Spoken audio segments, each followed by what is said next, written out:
दोस्तों, कायनात के बारे में इतना सब कुछ जान लेने के बावजूद भी हमें बहुत से मिसाइल का सामना है जिनका हमारे पास कोई भी वाज़ेह जवाब नहीं है। जैसे कि हमारी कायनात का मास जितना नजर आता है इससे ज्यादा होना चाहिए। हम ये भी नहीं जानते कि हमारी कायनात के साइज की कोई लिमिट है या ये लामहदूद है। इस वक्त हमारी कायनात में जितनी भी गैलेक्सीज, स्टार्स और स्ट्रक्चर मौजूद हैं, क्या ये सब मिलकर पूरी कायनात को बनाते हैं या फिर हमारी कायनात के जैसी बहुत सारी कायनातें हैं जो मिलकर मल्टीवर्स बनाती हैं, लेकिन हमें इनके बारे में कुछ नहीं पता। इसके अलावा हम कायनात की फॉर्मेशन के पहले लम्हात के बारे में कुछ नहीं जानते और हम ये भी नहीं जानते कि बिग बैंग होने के 1 सेकंड बाद क्या हुआ था। ये वो सारी चीजें हैं जिन्होंने साइंसदानों को परेशान कर रखा है। हम सिर्फ इतना जानते हैं कि कायनात में मौजूद स्टार्स और गैलेक्सी से निकलने वाली रोशनी को ट्रेस करके हम माजी में जा सकते हैं, वो भी रोशनी की रफ्तार से।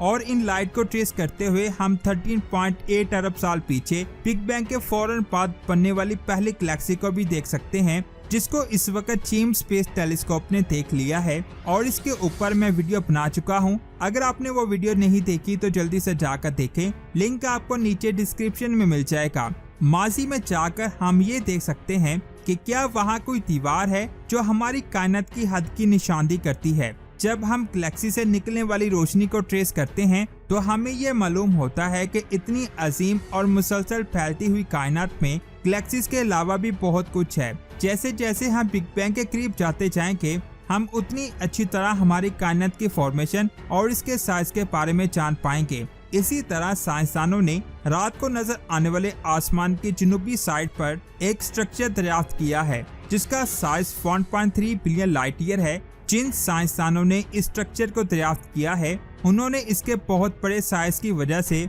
इसे साउथ वॉल का नाम दिया है। साउथ वॉल कायनात के बड़े स्ट्रक्चर्स में से एक है और आज की इस वीडियो में हम इसी के बारे में बात करेंगे कि आखिर साउथ वॉल क्या है। असल में ये गैलेक्सीज का एक बहुत बड़ा ग्रुप है जो कायनात की खाली जगहों में एक दीवार का काम करता है, इसलिए हम इसे एक दीवार कहते हैं। इससे मिलती जुलती और भी बहुत सारी दीवारें हमारी कायनात में मौजूद हैं, जिनमें एक दी हरकुलस कोरोना क्रेट वॉल है जिसका साइज 10 बिलियन लाइट ईयर है, जो हमारी कायनात का सबसे बड़ा स्ट्रक्चर और ऑब्जेक्ट है। लेकिन साउथ वॉल हमारे लिए बहुत ही खास दीवार है क्योंकि ये हमारी गैलेक्सी से 500 मिलियन लाइट ईयर दूर मौजूद है। आसान अल्फाज में आप ये कह सकते हैं कि ये अब तक का सबसे बड़ा स्ट्रक्चर है जो हमने अपनी जमीन के इतना करीब दरियाफ्त किया है। कायनात में बनने वाली दीवार पहले से मौजूद कॉस्मोग्राफिक स्ट्रक्चर से मिलकर एक नया स्ट्रक्चर बना लेती है, जैसे कि the Great Wall of Sloan और the Hercules Corona great wall. हमारी गैलेक्सी के सेंटर के बिल्कुल नीचे एक ऐसा इलाका छुपा हुआ है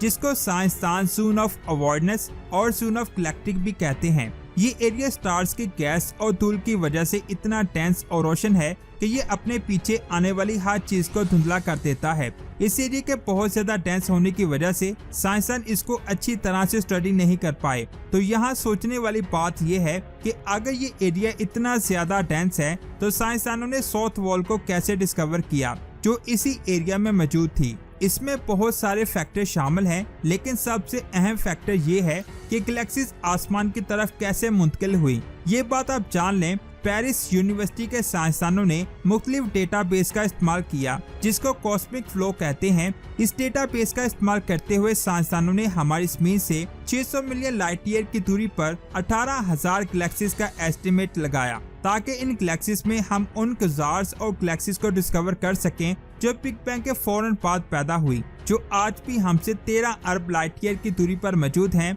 दूसरी तरफ रेडशिफ्ट आता है जिससे ये अंदाजा लगाया जा सकता है कि हमारी कायनात में मौजूद चीजें कितनी रफ्तार से दूर जा रही हैं, जो कायनात के फैलने का सबूत भी देती हैं। यानी वो गैलेक्सीज जो आसमान की तरफ मुंतकिल हो चुकी थी वो कायनात के फैलाव की वजह से ही मुंतकिल हुई थी। जब डॉक्टर पोमरेड और इनकी टीम ने दुनिया भर के डेटा को इकट्ठा किया तो वो इस दीवार में छुपी हुई गैलेक्सीज की ग्रेविटी के इफेक्ट को स्टडी करने के काबिल हुए। हबल लॉ के मुताबिक कोई भी गैलेक्सी हमसे जितनी दूर होगी वो उतनी तेज रफ्तार से सफर करेगी। इस कंसेप्ट को 1929 में डॉक्टर हबल ने दिया था। जब कोई ऑब्जेक्ट स्पीड से दूर जाने लगता है तो उससे निकलने वाली रोशनी की फ्रीक्वेंसी लो के साथ लॉन्गर वेवलेंथ में तब्दील हो जाती है, जिससे इस बात का अंदाजा लगाना आसान हो जाता है कि ये ऑब्जेक्ट हमसे दूर सफर कर रहा है, यानी रेडशिफ्ट से हमें पता चल गया कि वो गैलेक्सीज हमसे किस रफ्तार से दूर गईं।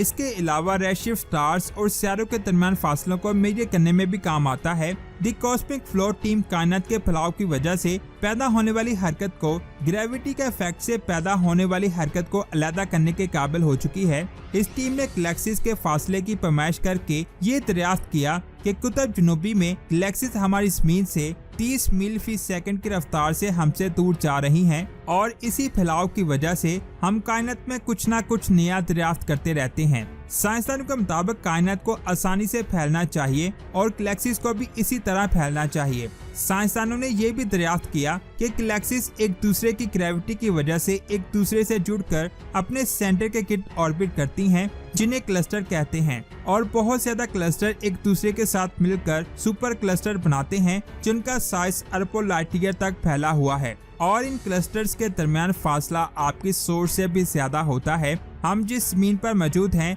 वो मिल्की वे गैलेक्सी में मौजूद एक सोलर सिस्टम का हिस्सा है और हमारी गैलेक्सी एक ग्रुप का हिस्सा है जिसमें हजारों गैलेक्सीज मौजूद हैं। ये गैलेक्सी आपस में जुड़कर एक बहुत बड़ा क्लस्टर बनाती हैं, जिनको लैनिका सुपर क्लस्टर कहते हैं, जो 500 मिलियन लाइट ईयर तक फैला हुआ है, जिसमें 1 लाख गैलेक्सीज मौजूद हैं। ऐसे ही बहुत सारे स्ट्रक्चर हमारी कायनात में मौजूद हैं, जिनकी वजह से हमारी कायनात के साइज में तब्दीली आई है। इस वक्त हमारे पास कायनात की फॉर्मेशन के सिग्नल मौजूद हैं, जो बताते हैं कि बिग बैंग के 180 से 260 मिलियन सालों बाद गैलेक्सीज ने बनना शुरू किया, जिनका साइज 36 मिलियन लाइट ईयर था। हमारे पास अभी कोई भी ऐसा टेलीस्कोप नहीं है जो इनको स्टडी कर सके। अब हमें जेम्स स्पेस टेलीस्कोप से बहुत सारी उम्मीदें हैं कि वो इन गैलेक्सीज को अच्छी तरह स्टडी करके कायनात की फॉर्मेशन के बारे में जान पाएगा। साइंसदान का कहना है कि जो स्टार सबसे पहले बने थे वो बिग बैंग के 50 से 100 मिलियन सालों बाद बने थे। इससे पहले हमारी कायनात मुकम्मल तौर पर बिग बैंग और डार्क नेचुरल एटम से आने वाली रेडिएशन से भरी हुई थी। अगर हम इससे भी पीछे जाएं तो हमें बिग बैंग से निकलने वाली रेडिएशन दिखाई देगी, जो इस वक्त हमसे 44 बिलियन लाइट ईयर दूर है। इसके बाद हम एक ऐसे मुकाम पर पहुंच जाते हैं यहाँ बिग बैंग की एक हल्की सी चमक मौजूद थी। इससे पहले 40 बिलियन लाइट ईयर के फासले पर हम बिग बैंग की अल्ट्रा एनर्जेटिक हालत के पहले प्रोसेस में आते हैं। यहाँ मैटर अभी बनना शुरू हुआ था। इस अमल को प्राइमोर्डियल सूप का नाम दिया गया है। यहाँ पर पार्टिकल्स और एंटी पार्टिकल्स प्योर एनर्जी से पैदा हो सकते हैं। अभी भी ये वाज़िया नहीं है कि इसे आगे क्या है। कॉस्मिक इन्फ्लेशन की इब्तिदा हमारे लिए एक मिस्ट्री बन चुकी है।